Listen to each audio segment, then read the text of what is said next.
Monseigneur Dominique-Marie David, bonjour. Bonjour Étienne. Merci d'avoir accepté de répondre à nos questions alors que les Monégasques attendent avec impatience la visite du Saint-Père Léon XIV qui rencontrera le prince Albert II au Palais Princier avant de se rendre à la cathédrale et à l'église Sainte-Dévote, la sainte patronne de Monaco. Son passage s'achèvera par la messe au stade Louis II avec tous les fidèles du Rocher et de la région. Parmi les grands sujets qui pourraient être évoqués, les catéchumènes nombreux à l'approche de Pâques, l'écologie autour de la Méditerranée et la paix.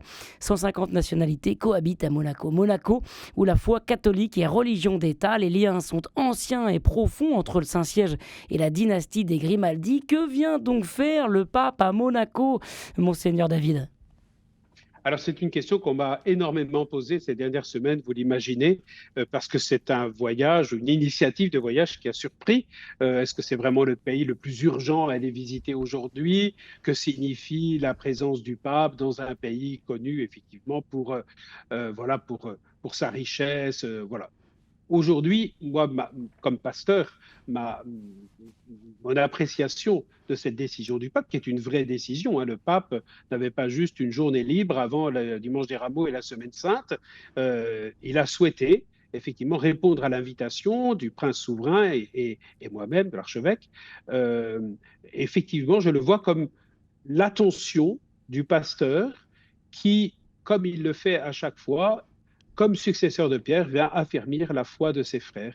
Et il y a un peuple chrétien, une portion de l'Église vivant à Monaco qui attend et qui, comment dire, a droit, on pourrait dire aussi, à cette visite, ces encouragements qui vont sans doute marquer durablement notre pays.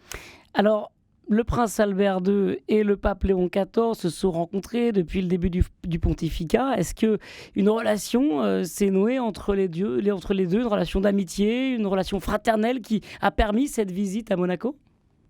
Alors, autant que je puisse le dire, il n'y a pas encore beaucoup, il y a quelques mois que cette relation s'est mise en place. Il n'y a pas eu beaucoup d'autres occasions, mais c'est aussi la continuité de relations très positives, très soutenues des princes de Monaco avec les différents papes successifs. Donc, effectivement, le prince Albert II était aux funérailles du pape François, à l'intronisation du pape Léon XIV.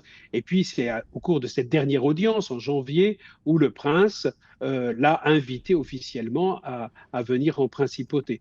Donc, effectivement, même si c'est le début du pontificat, on peut supposer que, comment dire, les relations se sont bien mises en place et qu'il y a une vraie estime de l'un pour l'autre. Et puis le catholicisme et religion d'État à Monaco, c'est le cas dans une poignée de pays à travers le monde. Comment cela influence la vie des Monégasques ? Je pense par exemple à l'engagement du pays contre la légalisation de l'avortement, réaffirmé par le prince Albert en novembre 2025. Quelle est la nature de la relation entre l'Église et la famille Grimaldi ? Alors, déjà, c'est la question que vous posez, elle a plusieurs niveaux. C'est-à-dire qu'il y a le niveau institutionnel, puisqu'effectivement, depuis 1962, à l'initiative du prince Régnier III, l'article 9 de la Constitution de notre pays stipule que la religion catholique est la religion de l'État de Monaco. Et la signification de cet acte, c'est que l'État s'est donné comme axe, comme principe directeur d'inspiration, de gouvernement et de législation, les principes de l'Église catholique. Cela n'empêche pas, et la Constitution le prévoit, que les habitants de Monaco, qu'ils soient monégasques ou résidents étrangers, ont bien sûr la liberté de croire ou de ne pas croire, la liberté de culte qui s'articule avec cette institutionnalisation de l'État qui, dans sa constitution, reconnaît l'Église catholique. Alors, au quotidien, la vie, enfin, on n'est pas tous en train de réfléchir à ces questions institutionnelles chaque jour, mais c'est vrai que la vie de la principauté est marquée par cette présence de l'Église, par de nombreux actes de dévotion populaire, par quelques jours fériés en plus, par le fait que les paroisses et les prêtres sont pris en charge par le gouvernement, par le fait que dans les écoles publiques, qui ne sont pas des écoles laïques, mais publiques, il y a l'instruction religieuse, et que, de manière plus générale, l'Église est à l'horizon quotidien et fait partie de manière naturelle, paisible et sereine des institutions avec lesquelles le gouvernement collabore au quotidien. Voilà, donc c'est cet équilibre. Il n'y a pas de fusion, mais il y a une proximité et une heureuse collaboration, un peu comme une espèce de symphonie entre l'État et l'Église. Et d'ailleurs, Monseigneur David, à quoi ressemble l'église monégasque? C'est 5 paroisses, 28 prêtres, pour 150 nationalités, 38 000 habitants. Est-ce que c'est une foule bigarrée qui se présente à la messe le dimanche? Oui, oui, on peut utiliser le qualificatif bigarré. En tout cas, c'est très mélangé, très cosmopolite au niveau des origines nationales. Effectivement, bien sûr, beaucoup de Français, beaucoup d'Italiens, mais aussi on a une communauté philippine très présente aux frontières de Monaco qui anime facilement nos églises. La communauté portugaise aussi est très présente. Et ça permet aussi d'avoir non seulement une diversité de nations ou de cultures, mais aussi une diversité sociale, puisqu'effectivement, sur les bancs d'une même église, peuvent se retrouver des gens de situations sociales très différentes. On entendait cette semaine sur notre antenne, justement, sur David, que Monaco est un des rares endroits où on voit sur le même banc à la messe le milliardaire et l'employé de maison. Est-ce que parfois vous êtes face à des cas de conscience au sujet de la condition financière de certains de vos fidèles? Est-ce que Monaco, l'église de Monaco, est une église riche pour les riches, ou est-ce que je me trompe là? Alors, est-ce que je peux vous dire tout de suite que vous vous trompez ou je dois Allez-y, attendre un peu? allez-y, dites-moi que je me trompe. Non, bien sûr, en tant que pasteur, ce qui guide et oriente ma mission, ce sont les personnes. Et ce qui, derrière les apparences, qu'elles soient, comment dire, très en vue ou très cachées, ce sont les personnes. Découvrir l'homme, la femme, le jeune, il y a derrière derrière le premier regard. Et d'ailleurs, quand on regarde un peu l'évangile, on voit que Jésus ne choisissait pas une cible spécifique. Bien sûr, il y a ce qu'on appelle l'option préférentielle pour les pauvres, mais il ne rechignait pas non plus à s'inviter chez Zachée, qui était un truand de première, ou d'entrer même d'aller déjeuner chez un pharisien, de guérir le fils d'un centurion. Donc on voit que effectivement le regard du pasteur et donc de l'Église qui l'accompagne sur les chemins de la mission, c'est d'abord de viser les personnes telles qu'elles sont en vérité et de toucher les cœurs. Voilà. Et à ce moment-là, il n'y a pas de limite. Il n'y a pas de limite, il n'y a pas de sélection. C'est la vie qui nous conduit à rencontrer. Et l'avantage de notre pays, c'est qu'il est petit. Donc, on se rencontre facilement. Il y a une très grande proximité des uns et des autres, y compris avec l'évêque, les prêtres, les paroisses. Et je peux vous dire que mes journées sont faites de rencontres avec des gens extraordinaires dont et je ne m'intéresse pas d'abord finalement à leur. Alors je sais que certains ont des responsabilités, qu'ils portent parfois même des poids dans la décision, dans l'accompagnement, mais c'est pas ce que je vise en premier. Et notre Église, elle est ouverte à tous et elle accompagne tous ceux qui viennent à elle, quelle que soit leur situation. Mais c'est vrai, Monseigneur David, qu'on était habitué à des visites pontificales auprès des plus pauvres, hein. C'était la marque de fabrique du pape François. Est-ce que Léon XIV a un message à faire passer sur le sujet de l'argent, de la finance à Monaco, qui est un paradis pour les milliardaires? Alors, je n'ai aucune fuite sur les thèmes que va aborder le Saint-Père. Je suis comme vous, je me dis, tiens, ça pourrait être un encouragement par rapport à l'écologie, qui est un thème très présent et que notre prince porte de manière très persévérante et belle. Mais lorsqu'il parle à l'ONU, il parle aussi de plus en plus de la justice et de la paix. Donc effectivement, il peut y avoir des rappels de la doctrine sociale de l'Église, il peut y avoir un appel vraiment à l'ouverture du cœur, à la compassion, à ce qu'on ne reste pas aveugle par rapport aux pauvretés qui sont proches de nous ou plus lointaines. Mais moi, je peux témoigner, et je le vois chaque jour, que Monaco n'est pas un tout petit État fermé sur lui-même, mais et que tout ce qui se passe dans le monde résonne chez nous, et que la générosité qui s'exprime à partir de centaines d'associations humanitaires ou sociales montre qu'effectivement Monaco est aussi actif dans ce domaine. Alors qu'est-ce que le pape nous dira? Nous verrons bien, mais je pense il aura appris à nous connaître un peu avant, il aura bien travaillé le dossier, puis se laissera inspirer parce que le Seigneur lui dira de nous livrer comme message, parce que c'est vraiment à l'écoute du Seigneur que nous voulons nous mettre en accueillant le souverain pontife. Monseigneur David, archevêque de Monaco, vous vous apprêtez à recevoir le pape Léon XIV sur le rocher. Et d'ailleurs, à Monaco, il y a une véritable expérience de piété populaire vivante. La foi s'exprime à travers des traditions profondément ancrées, comme la fête de Sainte-Dévote, l'église Sainte-Dévote où le pape Léon se rendra ce samedi. Il y a également la tradition des grandes processions du Vendredi Saint. Quelle place ont les traditions ancestrales aux côtés des yachts d'aujourd'hui? Eh bien, c'est tout le paradoxe de Monaco. Un Monaco connu à l'extérieur comme le lieu, voilà, du luxe, du jeu, la richesse, pour résumer, du yacht et du casino. Voilà.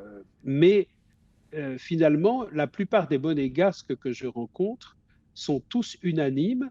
Le vrai Monaco n'est pas celui que les médias montrent habituellement et sur lequel beaucoup fantasment.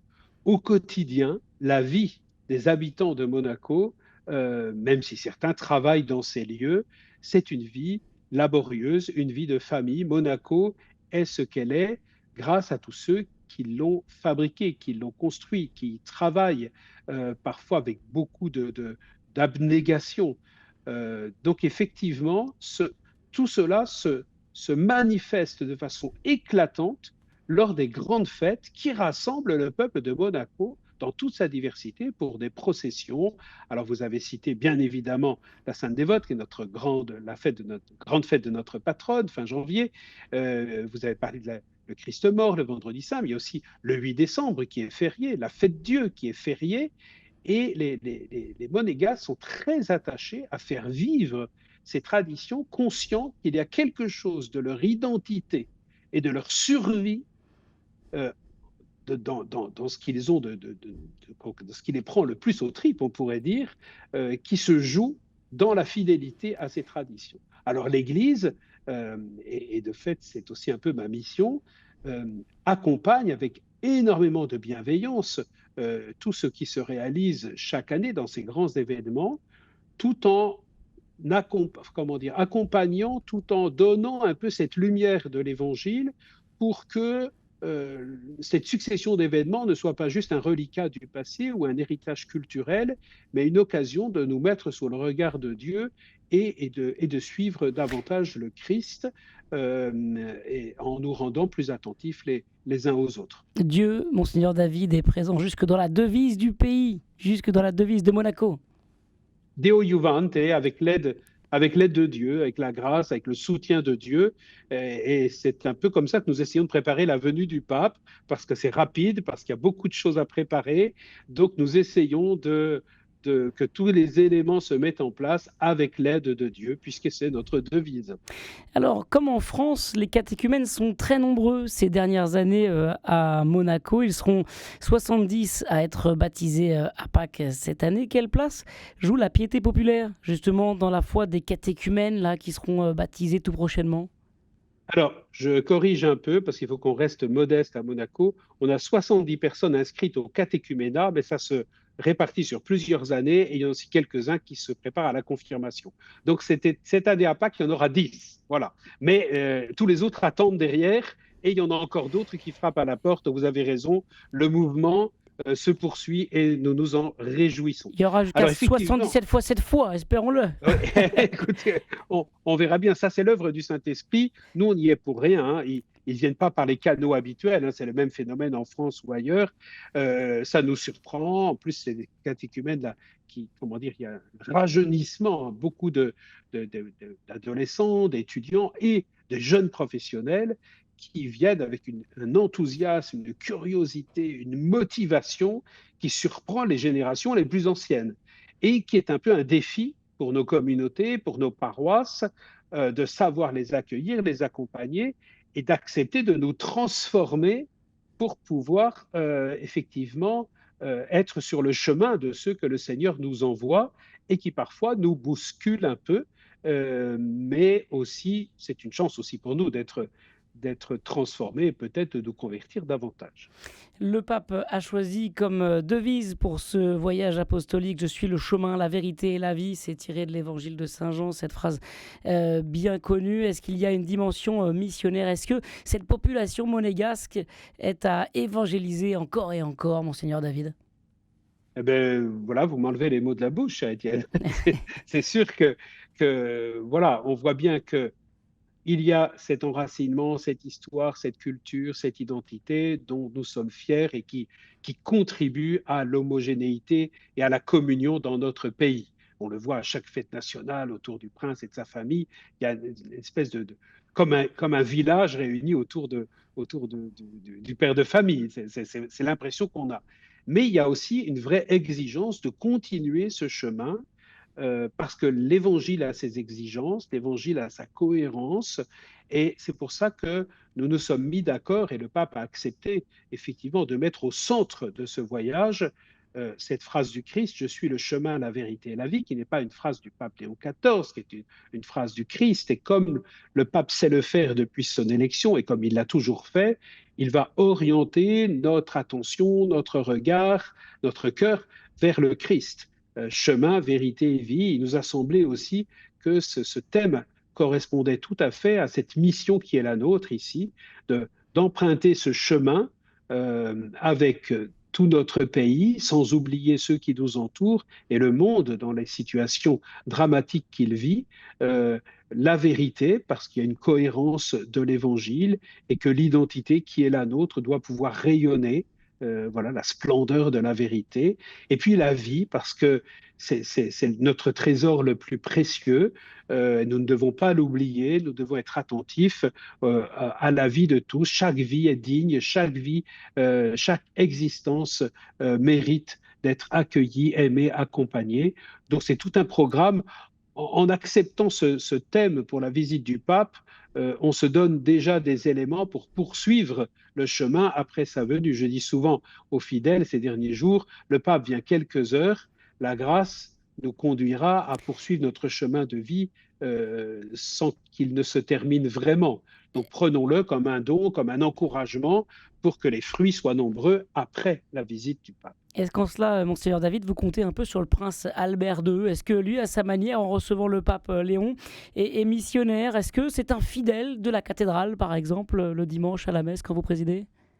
Alors, bien sûr, pour toutes les grandes fêtes religieuses et tous les grands événements qui marquent notre pays, le prince et sa famille sont présents à la cathédrale. Mais la cathédrale n'est pas la paroisse du prince, puisque le prince et sa famille ont une paroisse au palais. La chapelle palatine a le statut de paroisse. Donc, ils ont leur propre lieu. Ça leur permet aussi de pouvoir vivre les choses discrètement quand ils le souhaitent.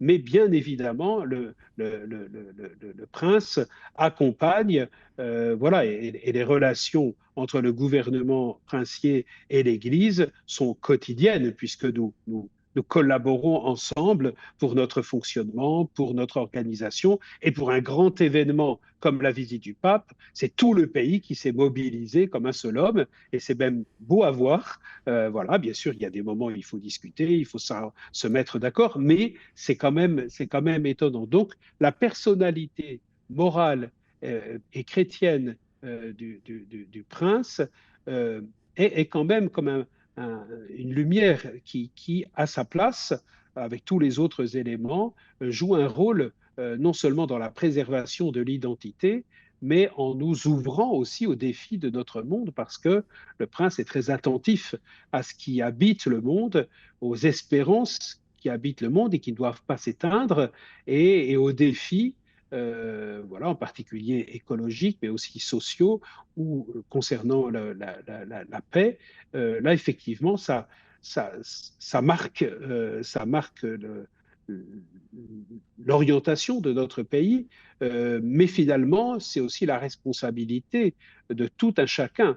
Et bien souvent, lors de la fête nationale, j'aime répéter, ne nous appuyons pas seulement sur la structure qui est la nôtre, sur notre identité, notre culture, mais sentons-nous tous responsables du trésor qui nous est confié, en sachant que notre trésor le plus grand ne se mesure pas en euros ou en dollars, mais c'est la vie qui nous est confiée, c'est la communion et l'amitié qui nous unit pour un but commun et pour un service commun.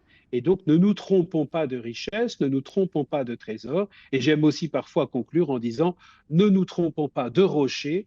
Le rocher sur lequel nous sommes fondés, c'est le Christ. Merci infiniment d'avoir répondu à nos questions.